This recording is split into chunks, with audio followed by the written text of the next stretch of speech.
भाजपाला भारतरत्न डॉक्टर बाबासाहेब आंबेडकरांबाबत वावडं का, हा प्रश्न पुन्हा एकदा विचारावा लागतोय. आणि याचं आत्ताचं कारण आहे नाशिक मधील प्रजासत्ताक दिनाच्या शासकीय कार्यक्रमामध्ये भाषण करताना मंत्री गिरीश महाजन यांनी डॉक्टर बाबासाहेब आंबेडकरांचं एकदाही नाव घेतलं नाही.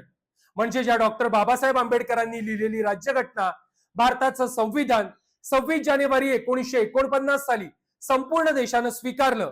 हे संविधान 26 जानेवारी 1950 साली देशामध्ये लागू झालं आणि तेव्हापासून आजपर्यंत तब्बल 77 वर्ष आपण प्रजासत्ताक दिन साजरा करतोय. मात्र त्याच प्रजासत्ताक दिनी मंत्री गिरीश महाजन यांनी देशाला संविधान देणाऱ्या डॉक्टर बाबासाहेब आंबेडकरांचं नाव न घेणं ही अगदी निंदनीय कृती आहे.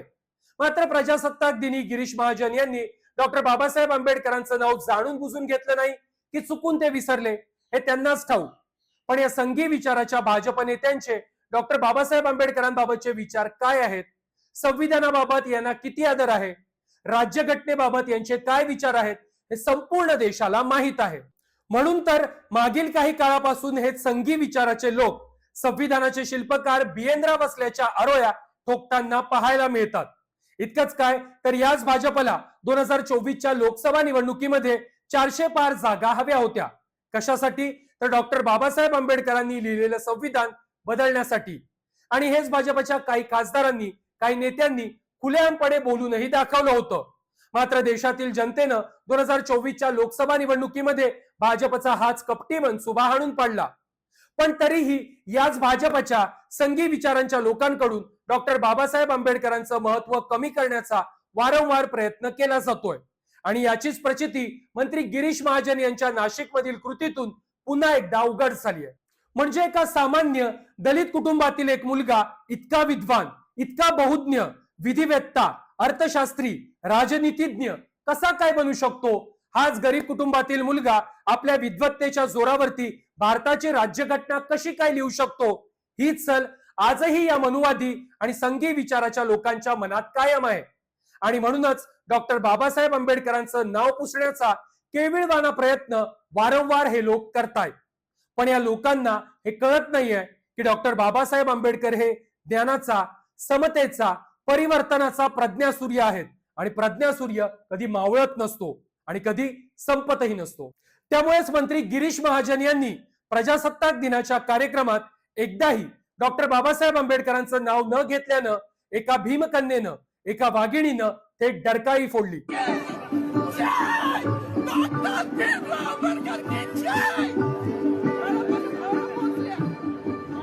प्रजासत्ताक दिनाच्या कार्यक्रमातच संविधान निर्माते डॉक्टर बाबासाहेब आंबेडकरांचं नाव तुम्ही कसं काय विसरता, असा रोखठोक सवाल वन अधिकारी माधवी जाधव यांनी केला.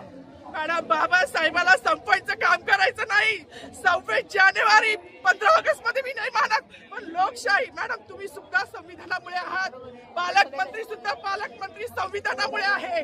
कोणताही जातीभेद नाही, सगळी समानता त्यांनी दिली आहे. आमच्या कानातुरत होते बाबासाहेबांचं नाव आता तरी भाषणात येईल, मग तरी भाषणात येईल. ज्या लोक संविधानाला, लोकशाहीला कारणीभूत आहे त्यांची नावं वारंवार घेतली गेली.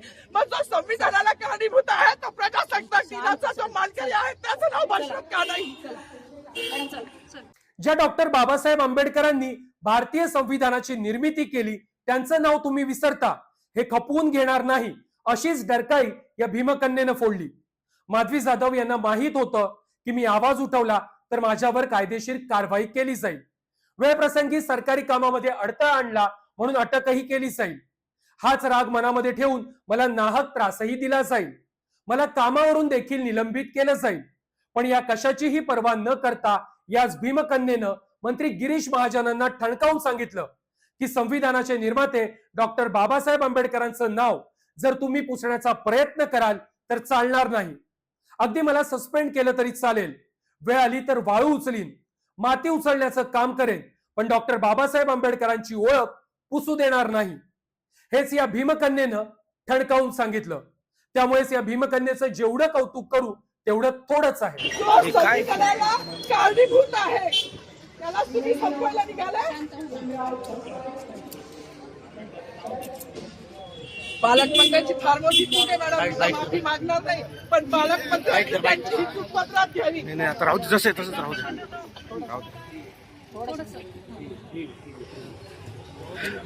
मला मीडियाशी घेणं नाही मॅडम. मला सस्पेंड केलं. मी वाळूचे गाड्या उपसील. मी माती काम करीन पण मी बाबासाहेबांची ओळख पुसू देणार नाही. मला सस्पेंड करायचं करू शकता. म्हणजे याच भाजप नेत्यांना मतांसाठी डॉक्टर बाबासाहेब आंबेडकर आठवतात, पण इतर वेळी मात्र डॉक्टर बाबासाहेब आंबेडकरांचा सोयीस्कररित्या विसर पडतो किंवा अवमानही केला जातो. त्यामुळेच प्रजासत्ताक दिनी डॉक्टर बाबासाहेब आंबेडकरांचं नाव न घेता त्यांचा अवमान करणाऱ्या गिरीश महाजनांची मंत्रिमंडळातून हकालपट्टी करण्याची मागणी जोर धरू लागली. महाराष्ट्राच्या एका मुजोर मंत्र्यानं ज्या गणतंत्र दिवसाचं औचित्य साधून कार्यक्रम करत होता तिथे डॉक्टर बाबासाहेब आंबेडकरांचं जाणीवपूर्वक नाव न घेणं हा म्हणजे त्याच्या डोक्यामध्ये असणारा मनुवादी किडा वळवळला असं मी समजतो. आणि त्यामुळं अशा माजुऱ्या मंत्र्याला माझी मुख्यमंत्र्यांकडे मागणी आहे की ताबडतोबीनं आपल्या मंत्रिमंडळातून हकालपट्टी करा.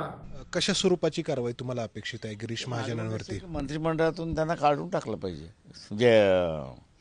ज्या संविधानाच्या जोरावरती असणारं ते मंत्रिमंडळ झाले तेच त्यांना माहीत नसेल कोणी लिहिलंय आणि कोणी हे केलंय, ते त्याला ठेवण्यात काय अर्थ आहे? गिरीश महाजनांनी त्यांचं स्पष्टीकरण देण्याचा प्रयत्न केला आहे. ते म्हणतायत की अनावधानाने झालं असेल.